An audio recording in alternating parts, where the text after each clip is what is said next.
हमारे पाठोत्सव में यह प्रथम सत्र की शुरुआत हो रही है। पुराण परिचय भागवत जी के अलावा और जो भी पुराण है, उन पुराणों के कुछ विषयों को लेकर हमारे सांदीपनी के ऋषि कुमार ही यहाँ पे आके हमें कुछ मार्गदर्शन करेंगे। पुराण शब्द की एक व्याख्या मिलती है कि पुरातनम अपि च तद नवम, जो पुरातन होने के बावजूद भी हमारे सांप्रत काल में अतिशय उपयोगी है। आज कलयुग में जीने वाले हम सभी मनुष्यों के लिए भी जो मार्गदर्शक है, ऐसे पुराणों के बारे में हमें कुछ परिचय देने के लिए, उसमें से कुछ एक अंश को उठा के हमारे जीवन को मार्गदर्शित करने के लिए हमारे ऋषि कुमार यहाँ पे आए हैं। तो उस प्रवचन श्रृंखला की शुरुआत में सबसे पहले मैं आमंत्रित करना चाहता हूँ हमारे ही ऋषि कुमार डॉक्टर भरत भाई शीलू। और ये इन्होंने पीएचडी की है और हम सभी के लिए ये गर्व की बात है कि इन्होंने संस्कृत एवं संस्कृति के विकास में पूज्य भाईश्री का योगदान, इस विषय पे संस्कृत में पीएचडी की है। तो आइए हम उनका स्वागत करते हैं। हाल में वो अहमदाबाद में हेमचंद्राचार्य गुरुकुल में पढ़ाते हैं और जैन साधु संतों को भी संस्कृत पढ़ाते हैं। तो उनके द्वारा हम ब्रह्म वैवर्त पुराण के 1, 2 और 3 भाग, उनमें से कुछ अंश का श्रवण करें। श्री डॉक्टर भरत भाई शीलू।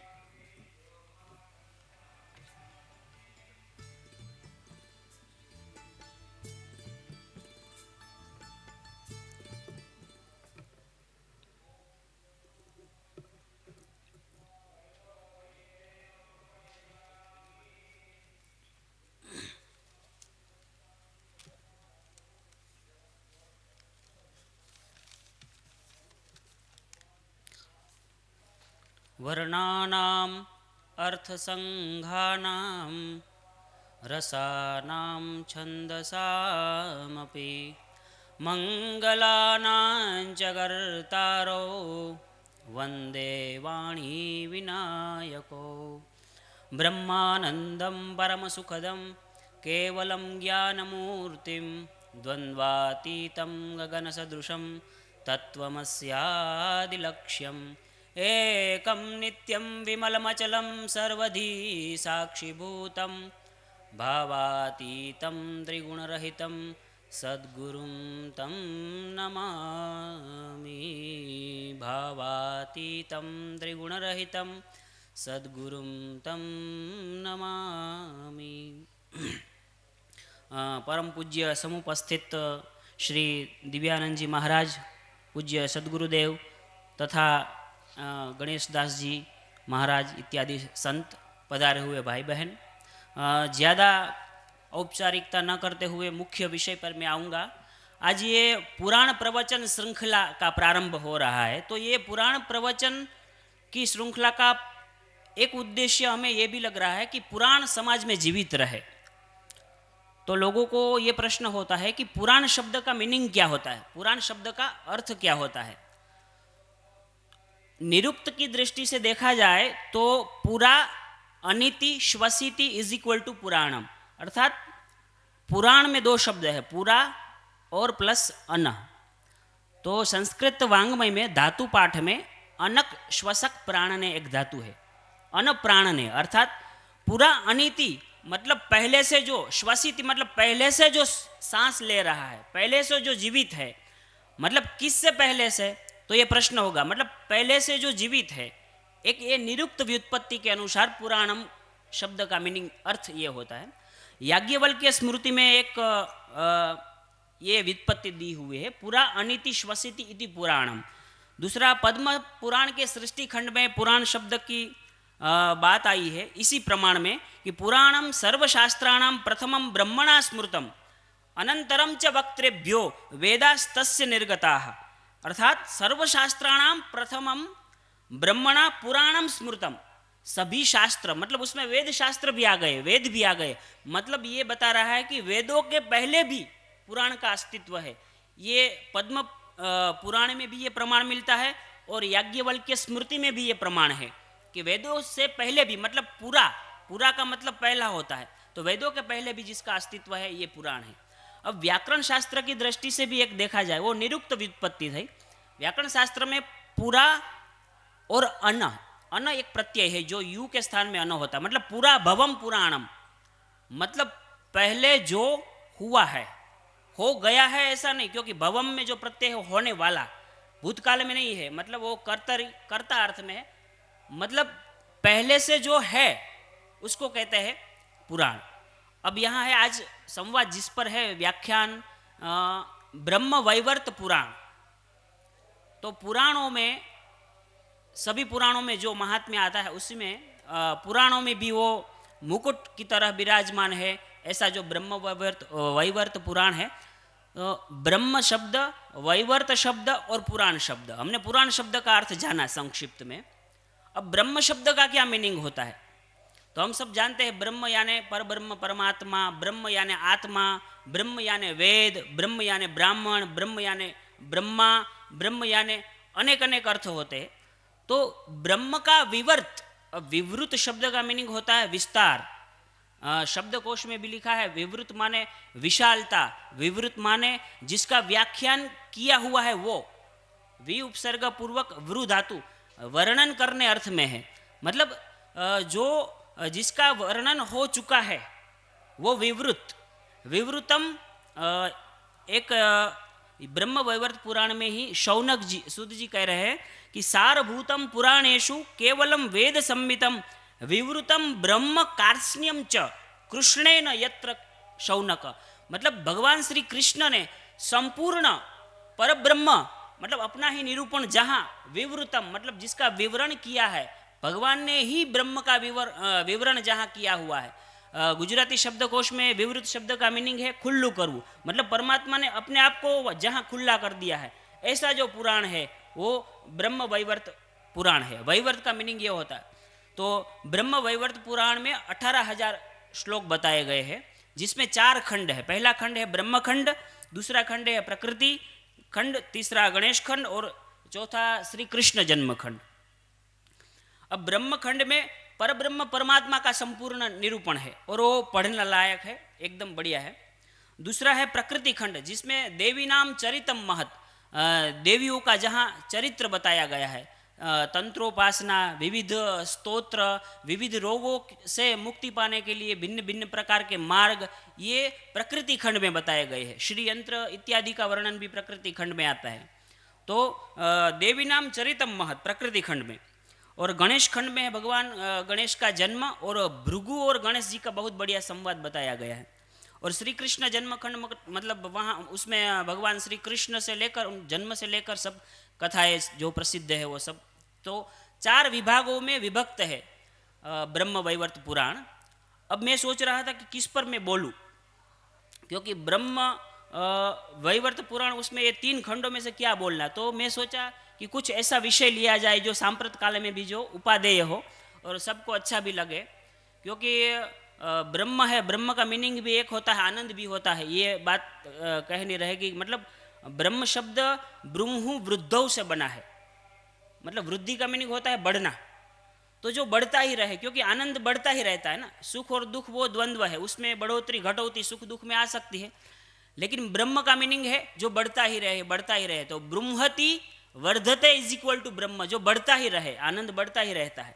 तो वो ब्रह्म वैवर्त पुराण में ब्रह्म शब्द की एक व्युत्पत्ति। अब उसमें से ब्रह्म खंड में भगवान श्री कृष्ण ने संपूर्ण सारभूत आयुर्वेद का वर्णन किया हुआ है।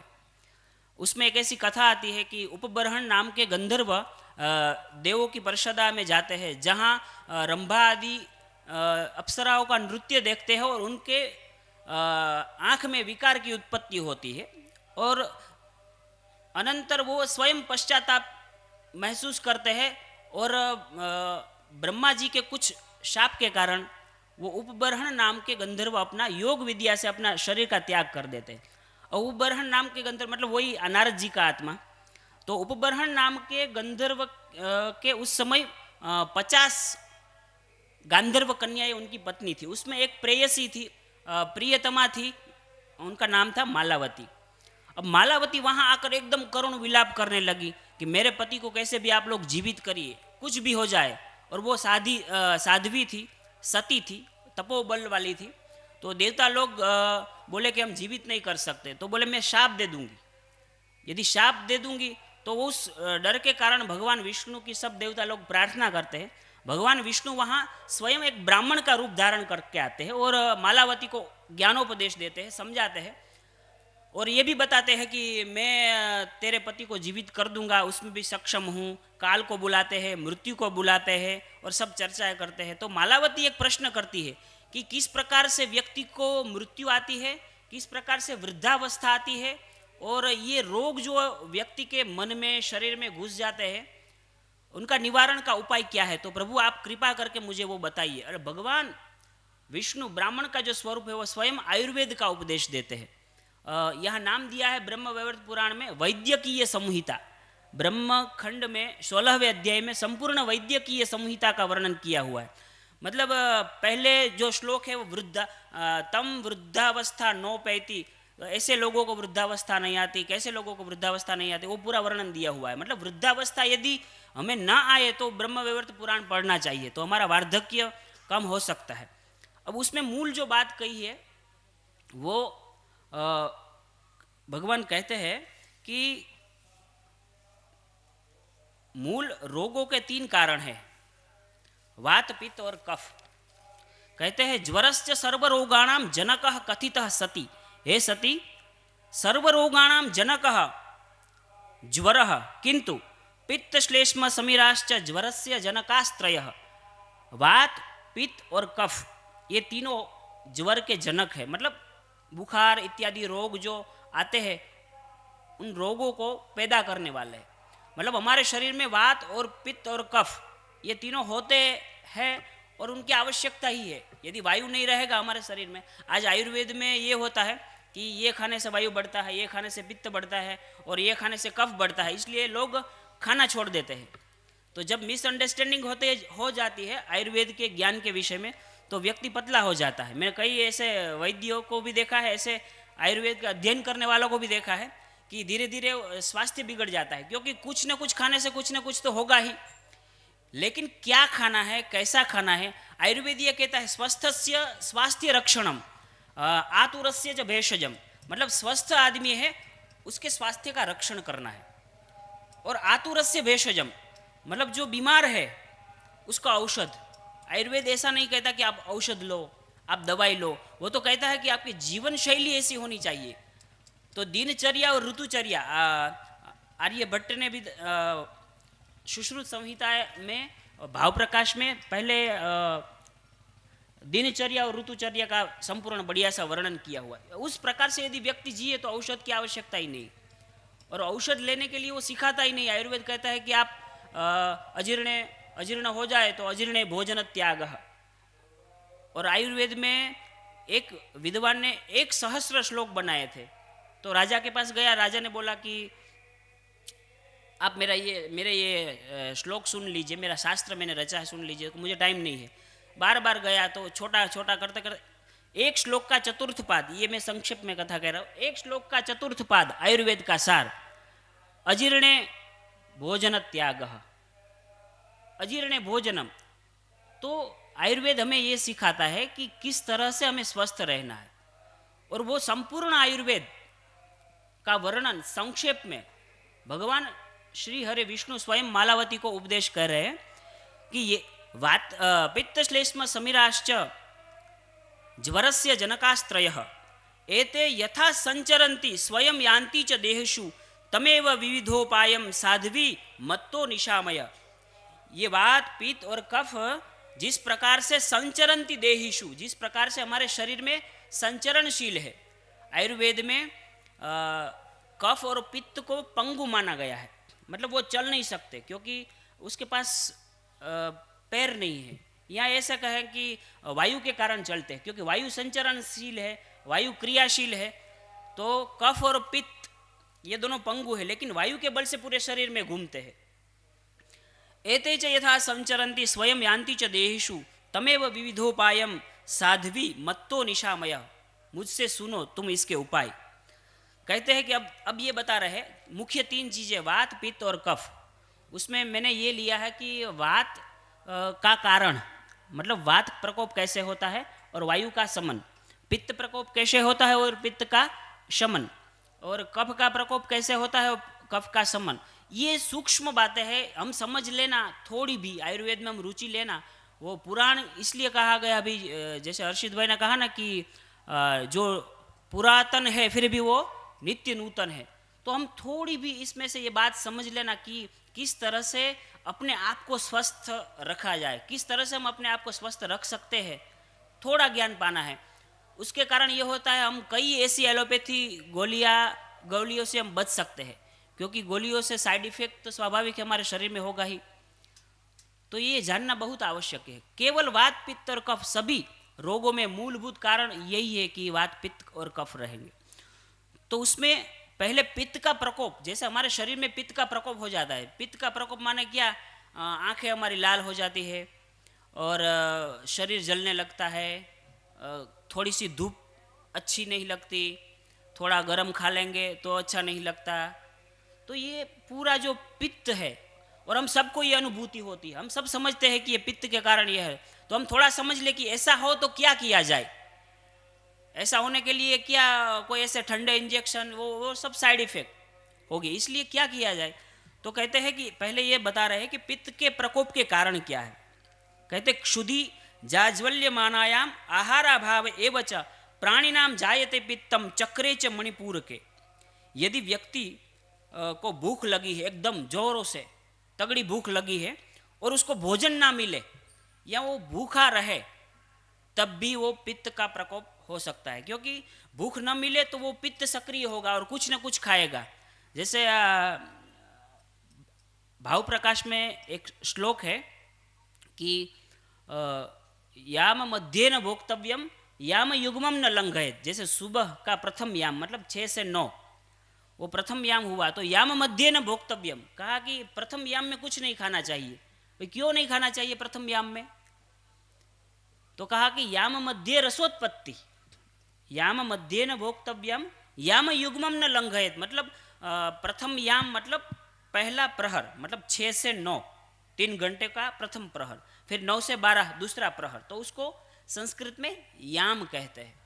तो याम मध्य न भोक्तव्यम याम युग्मम न लंघयेत, प्रथम याम में कुछ भी नहीं खाना चाहिए, लिक्विड ले सकते हैं, लेकिन दूसरे याम का उल्लंघन नहीं करना चाहिए। वहाँ पित्त का संबंध है। मतलब 6 से 9 के अंदर कुछ क्यों नहीं खाना चाहिए, तो बोले याम मध्य रसोत्पत्ति, जो हमने शाम को खा लिया है वो सब रस रूप में होता है। सप्त धातुओं का निर्माण होता है, तो उसमें वो रस रूप बनता है, इसलिए याम मध्य रसोत्पत्ति। उस प्रथम याम में रस की उत्पत्ति होती। अब जब रस की उत्पत्ति हो रही, उसमें हम कुछ ठूस देंगे, जलेबी है, फाफड़ा है, कुछ भी डाल देंगे, भूख नहीं लगी है फिर भी, तो वो रस का जो पाचन में जो वो प्रक्रिया चालू थी वो अटक जाती, स्टॉप हो जाती। फिर ये ब्लॉकेज इत्यादि जो प्रॉब्लम आते हैं, वही ये 3 चीज हम नहीं जान पाते हैं, इसलिए ये सब प्रॉब्लम्स आते हैं। तो याम मध्येन भोक्तव्यम याम युग्मम न लंघयेत, और दोनों दूसरा याम का उल्लंघन नहीं करना चाहिए, क्योंकि याम का यदि उल्लंघन करते हैं तो बल क्षय, हमारे बल का क्षय होता है। क्योंकि जब हम भूख लगती है तब वो पित्त, वो एसिड, पित्त 2 प्रकार के होते हैं हमारे शरीर में, एक होता है कड़वा और एक होता है खट्टा। वो पित्त के 2 टेस्ट होते हैं। और नाभि के ठीक बगल में है एकदम दाहिनी ओर छोटा सा वो होता है, वहाँ मतलब अक्षत, आधा अक्षत मतलब चोखा नो दाणो, इतना सा वो अग्नि होता है। और अग्नि और पित्त अलग, आयुर्वेद में अग्नि का वर्णन भी अलग है और पित्त का भी वर्णन अलग है। तो हमारे शरीर में भूख लगने के समय जो पित्त, जो एसिड सक्रिय होता है, एक खट्टा होता है या तीखा होता है, खट्टा होता है या कड़वा होता है। इसलिए हमें कभी बुखार जैसा आता है तो हमारा मुंह कड़वा कड़वा हो जाता है। उसका कारण भी यही है कि वो पित्त ज़्यादा सक्रिय हो जाता है, और दवाई भी खाते हैं तो भी हो जाए, क्योंकि वो उससे भी पित्त बढ़ता है। तो द्वितीय याम में बल क्षय न होवे, इसलिए वो भोजन लेना चाहिए। क्योंकि जब पित्त सक्रिय होता है तो अन्य धातुओं को खाने लगता है, क्योंकि उसको आहार तो चाहिए ही, तो अन्य धातुओं को खाने लगता है। इसलिए कहा कि क्षुधि जाज्वल्य मानायाम आहार भाव एवच प्राणी नाम जायते पित्तम चक्रे च मणिपुर के, मणिपुर नाम के चक्र में वो पित्त होता है। और दूसरा पित्त किससे, इसमें तो संक्षिप्त में बताया है, और चीजें भी है पित्त का प्रकोप या पित्त जिससे बढ़े, जैसे ताल बिल्व फलम भुक्त्वा जलपानम च तत्क्षणम तदेव तु भवेत् पित्तम सद्यः प्राणहरम परम। ताल बिल्व फलम भुक्त्वा मतलब ताल का फल, ताल पाम ट्री, ताल का फल खाने के बाद, और बिल्व मतलब बिल्लू, बिल्व फल, बेल का फल, वो खा लेने के बाद यदि हम तुरंत यदि जल का पान करेंगे तो कहते हैं कि तदेव तु भवेत् पित्तम, तुरंत पित्त का प्रकोप हो जाता है। और सद्यः प्राणहरम परम, सद्यः तात्कालिक, इमीडिएटली वो हमारे प्राण का, प्राणवायु का हरण करता है। मतलब हमारे शरीर के अंदर जो ऑक्सीजन होता है वो डैमेज हो जाएगा और प्राण कम हो जाते हैं, मृत्यु नहीं होता प्राण हरम का, क्योंकि मृत्यु 8 प्रकार की है। हम ज्योतिष में इत्यादि में पढ़ते हैं कि ऐसा ऐसा करने से मृत्यु हो जाती है, मतलब 8 प्रकार। कोई धन हानि हो जाए वो भी मृत्यु है, बीमार हो जाए वो भी मृत्यु है, तो 8 प्रकार की मृत्यु का वर्णन किया गया। तो शास्त्र में हम कभी पढ़ लेते हैं कि ये करने से मृत्यु हो, तो हम एकदम नेगेटिव हो जाते हैं। लेकिन यहाँ भी जो प्राण हरम की बात है, वो हमारा शरीर में जो प्राण वायु है वो नाश होता है। तप्तोदकम च शिरसि भाद्रे तिक्तम विशेषतः दैवग्रस्तस्य यो भुंक्ते पित्तम तस्य प्रजायते। और हमारे मस्तिष्क के ऊपर हम यदि गर्म पानी डालें, गरम पानी, एकदम गर्म पानी डालने से हमारे वृक्ष क्या, ये बाल भी कम हो जाते हैं। गर्म पानी ज़्यादा नहाते वक्त नहीं डालना चाहिए। तप्तोदकम च शिरसि भाद्रे तिक्तम विशेषतः। और भाद्रपद मास में, आश्विन और भाद्रपद ये शरद ऋतु होती है। तो शरद ऋतु में क्या होता है, वर्षायाम संचयते पित्तम, आयुर्वेद में लिखा है कि वर्षा ऋतु में पित्त का संचय होता है और शरद ऋतु में उस पित्त का प्रकोप होता है।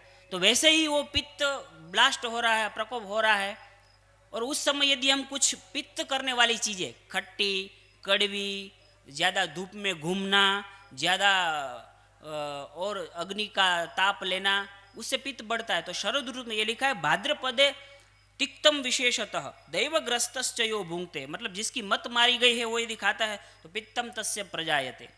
ये पित्त क्या है, एक प्रकार का एसिड है, और उसका प्रकोप होता है वात के सहारे। मतलब जैसे हमको एसिडिटी हो जाती है, वो पित्त का ही प्रकोप है, अम्ल पित्त जिसको कहते हैं। तो ये पित्त का संचय होता है। वर्षायाम संचयते पित्तम, वर्षा काल में पित्त का संचय होता है। ग्रीष्मे संचयते वायु, ग्रीष्म काल में वायु का संचय होता है। मतलब गर्मी के मौसम में हमारे शरीर में वायु का संचय होता है, वो मतलब वो धीरे धीरे संचय होता है, तो हमें पता नहीं लगता, लेकिन वो वायु का संचय हम न होने दें, वो ध्यान रखना चाहिए। मतलब जैसे ग्रीष्म ऋतु में वायु का संचय होता है, तो वायु कारक चीज़ें हम न लें, अवॉइड करें। तो ग्रीष्मे संचयते वायु, वर्षा ग्रीष्मे संचयते वायु, उस वायु का प्रकोप होता है वर्षा काल में। ग्रीष्म ऋतु में जो वायु का संचय हमारे शरीर में होता है, उस वायु का प्रकोप होता है वर्षा काल में। इसलिए वर्षा के समय हम लोग तली हुई चीज़, भजिया इत्यादि खाते हैं, क्योंकि वातघ्नम तैलम, पित्तघ्नम घृतम, श्लेष्मघ्नम मधु, वायु का नाश करता है तेल। वैसे तेल और तल, तल शब्द से ही तेल शब्द आया है, मतलब तिलस्य यत् तत् तैलम, जो तल से जिसका निर्माण हुआ हो, जो तल से बना हुआ हो, उसी को तेल कहते हैं, और वही तेल खाने योग्य है। और खाने से भी ज़्यादा देखा जाए तो शरीर के मालिश में, पहले कहते हैं ना हमारे यहाँ, घी पिए घोड़ा तेल पिए जोड़ा, राजस्थानी कहावत है कि भाई घी खाना चाहिए, सब्जी दाल इत्यादि में हम छोंक लगाते हैं तो वो घी से होना चाहिए, तेल खाने में यूज इतना नहीं लेना चाहिए। फिर भी यदि खाना है ना तो वो तिल का तेल, उसमें भी वो चक्की का बड़द घाणीनु तेल, वो बहुत फायदे कर होता है। तो उससे क्या है कि जैसे हम अभी मूंगफली का तेल खाते हैं, वो खाने योग्य ही नहीं है, बिल्कुल खाने योग्य नहीं। फिर भी हम खाते हैं, हम बढ़िया है हो जाए। तो हड्डीकर दादा ने एक बार ऐसा कहा था कि बेटा वो सात्वीय हो जाता है, जैसे कोई चीज़ हर रोज़ खाता है तो वो सात्वीय हो जाता है, तदात्मकता हो जाती है, तो उसको फिर अजीर्ण नहीं होता, कुछ रोग उसे नहीं होते। तो सात्वीय हमको हो गया तो स्वाभाविक है। और तिल तेल महंगा भी इतना है, तो कपासिया का तेल भी लोग खाते हैं। लेकिन वातघ्नम तैलम, पित्तघ्नम घृतम, गाय का घी पित्त का नाश करता है। और श्लेष्मग्नम मधु, ये व्याकरण में प्रयोग आता है। व्याकरण शास्त्र एक ऐसा शास्त्र है उसमें सभी, क्योंकि उससे ही सब खुलते हैं सभी शास्त्र, तो व्याकरण में सभी चीज़ें आ जाती। तो इसमें आता है कि श्लेष्मग्नम मधु मतलब मध है। यदि ज़्यादा कफ हो गया है तो अदरक के रस के साथ शहद मिला के खाएंगे तो कफ का नाश हो जाता है। तो ग्रीष्मे संचीयते वायु वर्षा काले प्रकोप्यति, वर्षा काल में उसका प्रकोप होता है। तो उस वायु का प्रकोप न हो, उसका कंट्रोल करने के लिए हम कम खाते हैं, फिर तेल वाली चीज़ तली हुई खाते हैं, और उस समय पित्त का संचय होता है, क्योंकि ये सब तेल वाली चीज़ें खाते हैं तो पित्त का संचय होता है। वो पित्त का प्रकोप होता है शरद ऋतु में। इसलिए शरद ऋतु में शरद पूर्णिमा को दूध पोहा खाते हैं, शरद ऋतु में हम शक्कर खाते हैं, दूध पीते हैं। तो उसका कारण यही है कि धर्म के साथ भी ये सब आयुर्वेद का विज्ञान जुड़ा हुआ है। जैसे होली आती है, वसंतोत्सव, तो वसंत में कफ का प्रकोप होता है, तो हम लोग कफ के प्रकोप में रूखी सूखी चीज़ खाए, मुरमुरा है, धानी है, खजूर है, खजूर से भी कफ नष्ट होता है। तो वसंत ऋतु में तो हमारी ये पुरानी जितनी भी परंपराएं है, उस परंपरा में ये सब चीज़ें हैं कि हम स्वस्थ रह सकते हैं, मेंटली एंड फिजिकली हम पूरे स्वस्थ रह सकते हैं, ऐसी व्यवस्था है। तो लेकिन ये व्यवस्थाओं पर आज का जो दिया जा रहा है आधुनिक शिक्षण या कॉन्वेंट या मैकोले, जो भी नाम दिया जाए, उससे हम इतना, हमारा ब्रेन वॉश ऐसा हो गया है कि हमें हमारे ये पुराणों पे, ये शास्त्रों पे, हमारे संतों पे श्रद्धा ही नहीं रही, क्योंकि हमारी बुद्धि इतनी तर्कयुक्त हो गई है कि हमारा दिमाग, और हम क्या हो गए, इंस्टेंट हमें सब चाहिए। जैसे वो ग्लूकोज का वो आता है, उसमें इंस्टेंट एनर्जी। तो आयुर्वेद में इसलिए श्रद्धा नहीं रही कि जल्दी हमको ठीक हो जाना है। लेकिन एलोपैथी है, एक वैद्यराज ने मुझे कहा था कि एलोपैथी इमरजेंसी के लिए है, यदि कुछ हो गया तो इमरजेंसी में आप एलोपैथी का सहारा ले सकते हैं। तो बात ये थी कि पित्त का प्रकोप यदि होता है तो उसमें ये पूरे सब कारण है। अब पित्त शमन के उपाय बता रहे हैं कि यदि पित्त का प्रकोप हो जाए तो क्या करना चाहिए। पहली बात, सशर्करम च धान्याकम पिष्टम शीतोदकान्वितम चणकम सर्वगम्यम च दधितक्र विवर्जितम। सशर्करम, शक्कर से युक्त धाने का शरबत लेने से भी पित्त का शमन होता है। मतलब दाना जो आते हैं उसको गर्म कर देंगे थोड़ा सा पानी में, उसमें शक्कर मिला के यदि ले लेंगे तो पित्त का शमन हो जाता है। चणकम, सब प्रकार के चने, उससे पित्त का शमन होता है। चणकम सर्वगव्यम च दधि तक्र विवर्जितम, मतलब गव्य मतलब गाय के दूध और घी, लेकिन दधि तक्र विवर्जितम, क्योंकि दही से पित्त बढ़ता है, दही से कफ भी बढ़ता है। एक महाराज जी कहते थे कि दही खाने से उसको 3 फायदे होते हैं कि उसके घर चोर नहीं आते, क्योंकि पूरे रात वो ठो ठो ठो चालू रहता है ना, इसलिए तो दही खाने से उसके घर चोर नहीं आते। फिर वृद्धावस्था नहीं आती, क्योंकि जल्दी लकड़ी आ जाती, जल्दी गुजर जाता है। इतने 3-4 फायदे वो गिना रहे थे। खैर टाइम बहुत कम है और मैंने स्वाध्याय बहुत करके आया हूँ, तो शॉर्टकट पित्त शमन के उपाय में धाने का शरबत, ये सब ब्रह्म वैवर्त पुराण में भगवान विष्णु वो मालावती को उपदेश दे रहे हैं, वो आप याद रखिएगा। बिल्व ताल फलम पक्वम सर्वमेव च, बिल्व का पक्व फल खाने से भी पित्त का शमन होता है।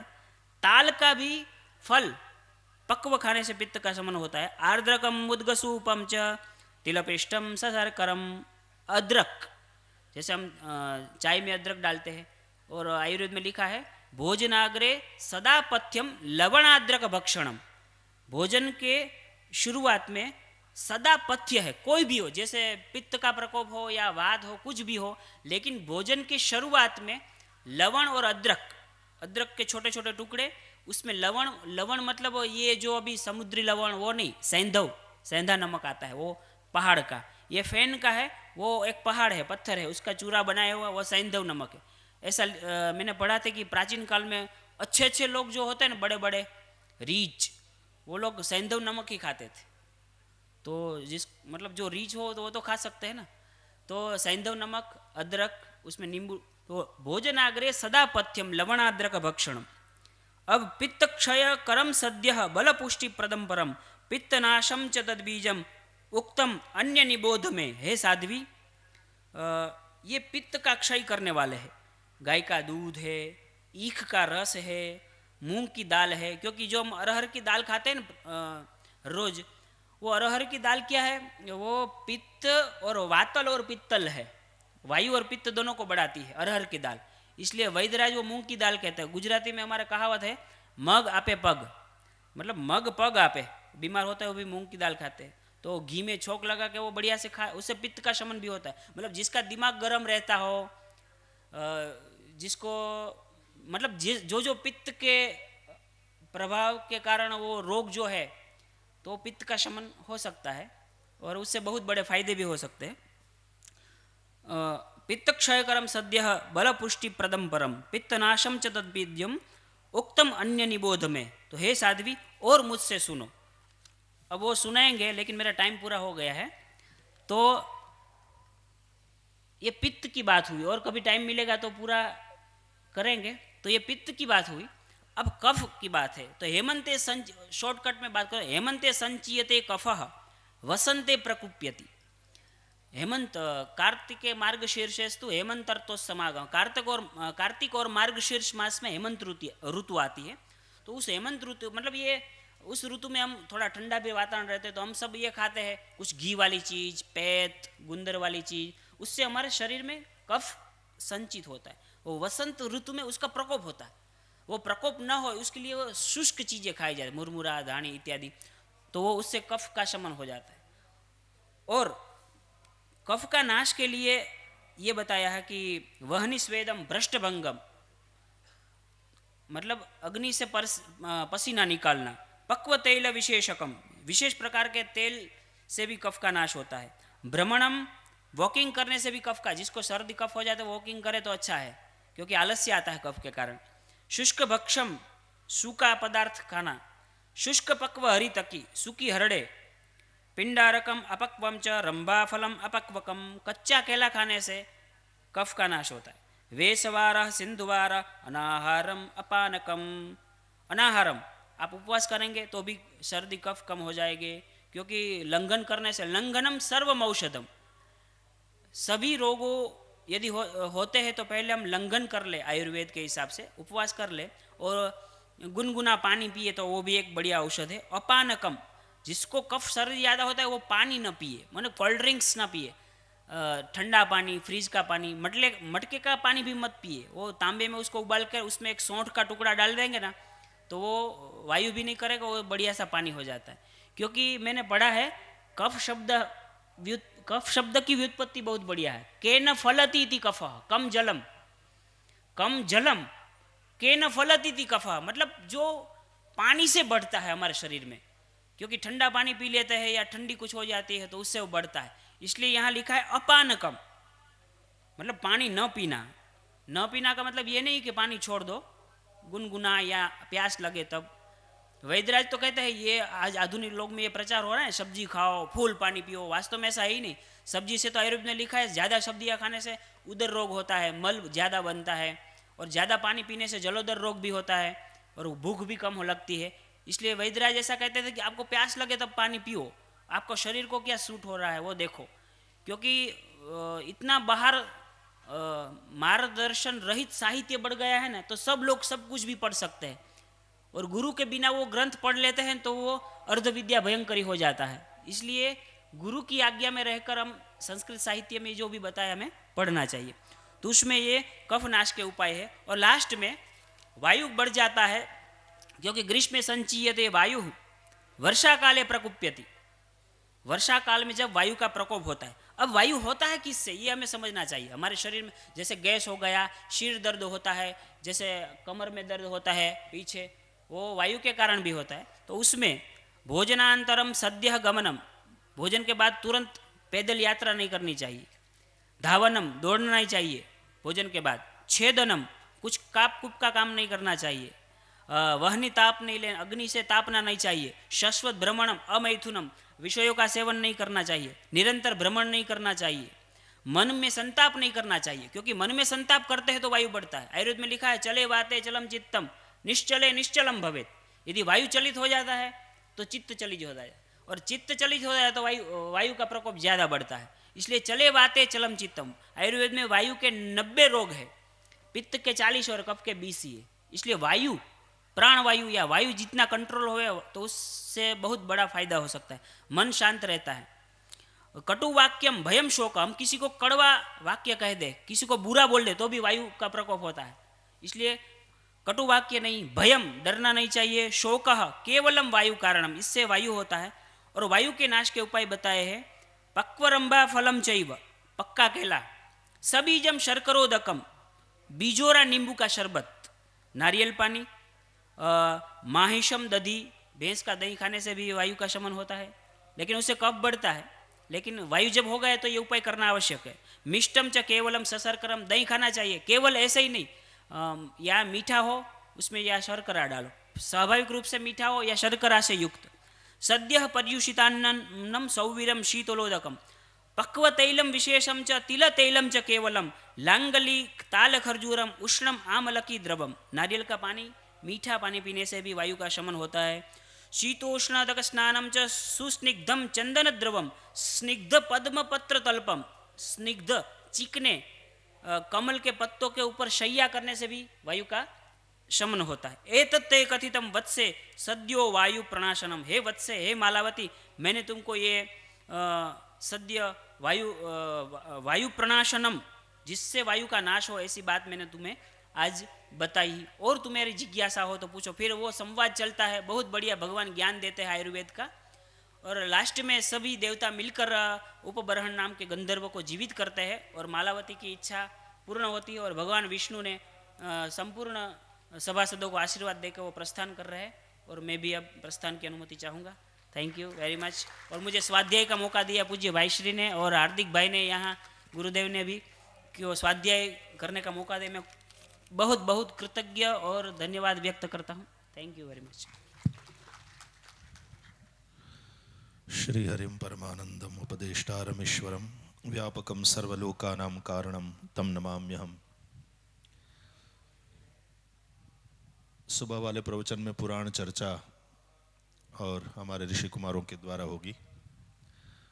उसी क्रम में प्रथम व्याख्यान हमारे ऋषि कुमार और वर्तमान अध्यापक अहमदाबाद में डॉक्टर भरत शीलू के द्वारा ब्रह्म वैवर्त पुराण के कुछ अंशों की चर्चा हुई।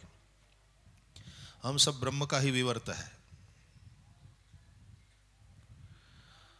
और इसलिए ये हमारा जो शरीर है वो भी आप ब्रह्म का विवर्त है ऐसा ही समझो। ये सब ब्रह्म का ही फैलाव है। ये जो जितना भी फैला हुआ है सब ब्रह्म ही है। सर्वम खलु इदम ब्रह्म नेह नानास्ति किंचन। तो शरीर साधन है और वो साधन ठीक रहे तब तो यज्ञ भी हो सकता है, तब भगवान की पूजा, तब भजन हो सकता है। तन बिनु वेद भजन नहीं बरना। इसलिए यह शरीर स्वस्थ रहे उसकी चर्चा भी हमारे पुराणों में और स्वयं भगवान के द्वारा होती है। अब आपको ये लगे कि भाई ये आयुर्वेद की चर्चा ब्रह्म वैवर्त पुराण के ऊपर बोलने की बात थी और आयुर्वेद की चर्चा कैसे आ गई इसमें। तो ब्रह्म वैवर्त पुराण के अंतर्गत ही ये सारी चर्चा आई है। और हमारे भाई भरत शीलू को तो आयुर्वेद में रुचि भी बहुत अच्छी है। मुझे बता रहे थे कि मैं थोड़ा कंफ्यूज्ड था कि मैं ब्रह्म वैवर्त से किस विषय पर चर्चा करूंगा। तो फिर हमारे यहाँ तो फिर विद्वान जब ऐसा होता तो शलाका कर लेते हैं। तो एक शलाका रख दी ग्रंथ में, सड़ी नाखवानी अंदर અને જે પાનું खुले એ પાના ઉપરથી બોલવાનું। तो आयुर्वेद ही चर्चा वाली बात उसमें निकली उस शलाका में ही। तो उसका प्रिय विषय भी रहा। और अभी यहाँ जो दंत यज्ञ का हम उद्घाटन करके आए तो प्रतिवर्ष ये होता ही है। पूज्य शंकराचार्य जी महाराज ने भी उस विधा का दर्शन किया और वे तो लालायित भी हुए कि मैं भी इसका लाभ लूँ। जालंधर बंद योग से जिस प्रकार से दांतों की चिकित्सा करते हैं या दांतों के दर्द को मिटाने की, दांत निकालने की जो विधा है उसका हम दर्शन वहाँ करते ही हैं। तो वहाँ पर भगवान धन्वंतरी का हमने पूजन किया, तो भगवान ही धन्वंतरी बनकर आते हैं और भगवान ही किसी न किसी रूप में कि भाई अब उंगली भी दुख रही है और यहाँ कुछ कट गई उंगली, तो उसका जो दर्द है, उसकी जो पीड़ा है, वो पूरा अस्तित्व हमारा अनुभव करेगा। तो उसी प्रकार ये ब्रह्म का विवर्त है, और एक शरीर भी बीमार है तो कहीं ना कहीं वह पूरा ब्रह्म, पूरा अस्तित्व, उसको इचिंग तो होती है ध्यान तो वहां रहता है। इसलिए एक बात आपको बताएं कि स्वस्थ रहना ये भी परमात्मा की उपासना है। तो कितनी इंटरेस्टिंग बातें यहाँ पर ब्रह्म वैवर्त पुराण के ही एक अंश को उठा करके करी गई आयुर्वेद के रूप में। बहुत बहुत प्रसन्नता। आगे वाला। जय श्री कृष्ण। संस्कृत में एक सूक्ति मिलती है, श्रद्धावान लभते ज्ञानम। तो शास्त्रों में श्रद्धा रखने वाला न केवल आध्यात्मिक ज्ञान प्राप्त करता है, लेकिन डॉक्टर भरत भाई